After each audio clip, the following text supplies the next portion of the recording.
नमस्ते दोस्तों, मैं अश्वनी आप सभी का स्वागत करता हूं अपने YouTube channel success with Ashwani पर। उम्मीद करता हूं बहुत अच्छे होंगे। आज हम आपको पढ़ाने जा रहे हैं रेलवे के बहुत इंपॉर्टेंट क्वेश्चन यानी मास द्रव्यमान के, जो रेलवे के लिए रेलवे के हर एग्जाम के लिए बहुत इंपॉर्टेंट है। ठीक है, और इससे क्वेश्चन कोई बाहर नहीं जाएगा। ठीक है, रेलवे में आने वाला। आइए चलते हैं। निम्नलिखित में से किस राशि का मान स्थान बदलने पर परिवर्तित नहीं होता? तो किस राशि का मान स्थान बदलने पर परिवर्तित नहीं होता? द्रव्यमान का। ठीक है, तो right option C. Next question, निम्नलिखित में से कौन सा एक इस समूह से संबंधित नहीं है? तो किस समूह से संबंधित नहीं है? यानी गति, समय, द्रव्यमान, त्वरण। तो कौन सा समूह संबंधित नहीं है? त्वरण, द्रव्यमान नहीं है। ठीक है, ये गति, समय, त्वरण, ये रेखीय गति के चर है।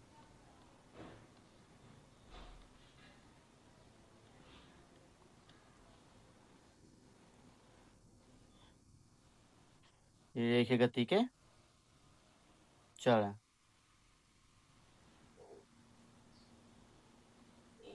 ठीक है, कि यानी इनका इनका समूह होता है तो द्रव्यमान का समूह नहीं होता। तो इसमें बोला कि नहीं होता, तो द्रव्यमान का नहीं होता। ठीक है, यदि किसी किसी वस्तु का जड़त्व मापने की इकाई निम्न में से क्या है? तो जड़त्व मापने की इकाई क्या? द्रव्यमान।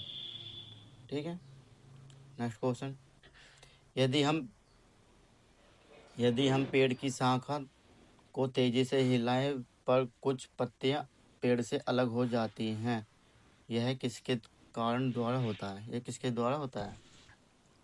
किसके कारण द्वारा होता है? ठीक है, तो किसके कारण होता है? यानी जड़त्व के कारण होता है।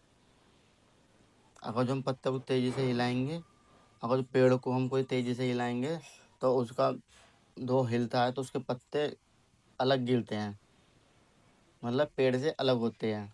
ठीक है, तेजी से हिलाने पर, तो उसमें क्या है? जड़त्व लगता है। नेक्स्ट क्वेश्चन,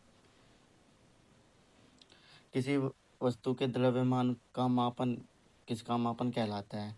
यानी द्रव्यमान का मापन इकाई क्या है? जड़त्व। ठीक है, तो राइट ऑप्शन डी।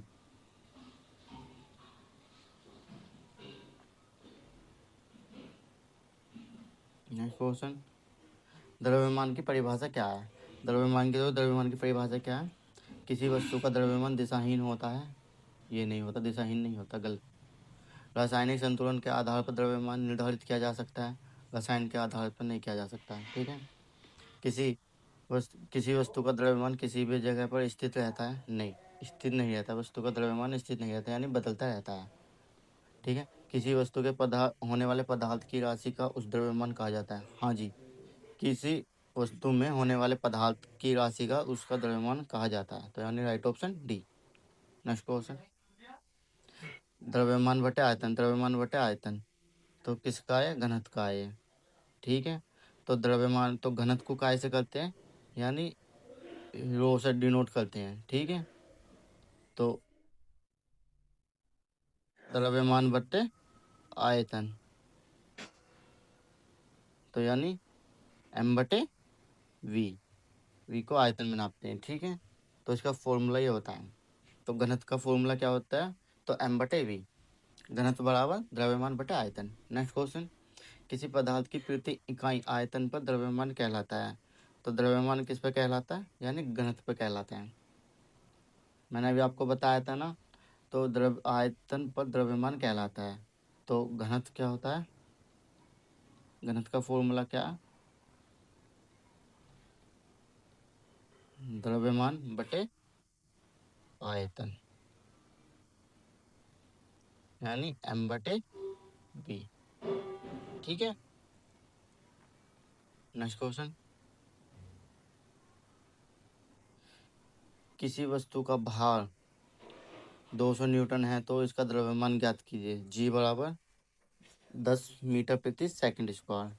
ठीक है, तो इसमें देखो हमें क्या दे रखा है? देखो, भार भी दे रखा है इसमें, वस्तु का भार यानी डब्लू भी दे रखा है। तो डब्लू बराबर 20 न्यूटन। ठीक है, जी भी दे रखा है इसमें 10 मीटर प्रति सेकंड स्क्वायर। तो बूझ क्या रहा है इसमें? द्रव्यमान यानी m बूझ रहा है, मास। ठीक है, तो फॉर्मूला लगा दो। तो W बराबर mg। ठीक है, तो W कितना दे रखा 200 बराबर m का मान पूछ रहा है, g कितना दे रखा 10।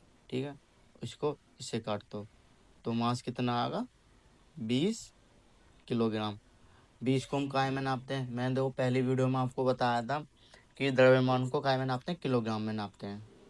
ठीक है, तो 20 किलोग्राम आएगा, तो इसका राइट ऑप्शन क्या, डी यानी 20 किलोग्राम। इनमें देख लो, ऑप्शन में देख लेना, न्यूटन भी दे रखा, वाट भी दे रखा, पास्कल भी दे रखा है और किलोग्राम भी दे रखा। तो हमें मात्रा के उस पर जाना है, तो मास को काय में नापते हैं, किलोग्राम में। ठीक है, नेक्स्ट क्वेश्चन। निम्नलिखित में से निम्नलिखित में से कौन त्वरण के मान को गुरुत्व के प्रभावित कारण प्रभावित नहीं होता। कौन प्रभावित नहीं होता, तो कौन नहीं होता, द्रव्यमान नहीं होता। Right option A. Next question. 400 Newton वाली लड़की का द्रव्यमान क्या होगा। तो 400 न्यूटन वाली लड़की का द्रव्यमान क्या होगा। तो डब्ल्यू दे रखा है इन्हें, 450 बाहर दे रखा है, 400 न्यूटन बाहर देगा, एम बूझ रहा है इसमें। ठीक है, जी का मान धर लेते हैं 9.8, तो एम जी बराबर, तो डब्ल्यू बराबर एम जी। ठीक है, तो डब्ल्यू कितना दे रखा है 450। ठीक है, एम गुणा के जी कितना माना हमने 9.8 माना, तो एम बराबर कितना होगा 450 बटे 9.8। तो 8 हट के 1 जीरो ऊपर जाएगी, तो कितनी बार कटा 4500 बटे 98।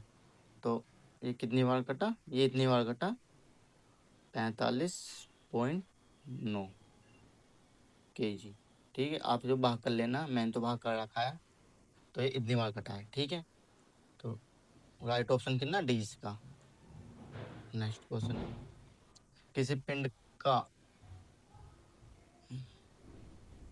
किसी पिंड का संवेग 50 किलोग्राम मीटर प्रति सेकंड है और वेग 5 मीटर प्रति सेकंड, उस पिंड का द्रव्यमान क्या होगा।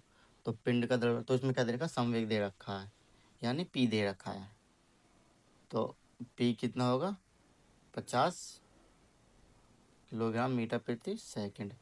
ठीक है, वी कितना दे रखा है इसमें 5 मीटर प्रति सेकंड। पूछ क्या रहा है इसमें, द्रव्यमान पूछ रहा, तो एम पिंड का मान। ठीक है, तो एक सूत्र होता है पी बराबर एम वी। ठीक है, तो पी कितना 50, एम पूछ रहा है, गुणा वी कितना है 5। ठीक है, तो एम कितना आएगा 50/5, तो कितनी बार कटेगा 10 किलोग्राम बार। तो इसका राइट ऑप्शन होगा डी।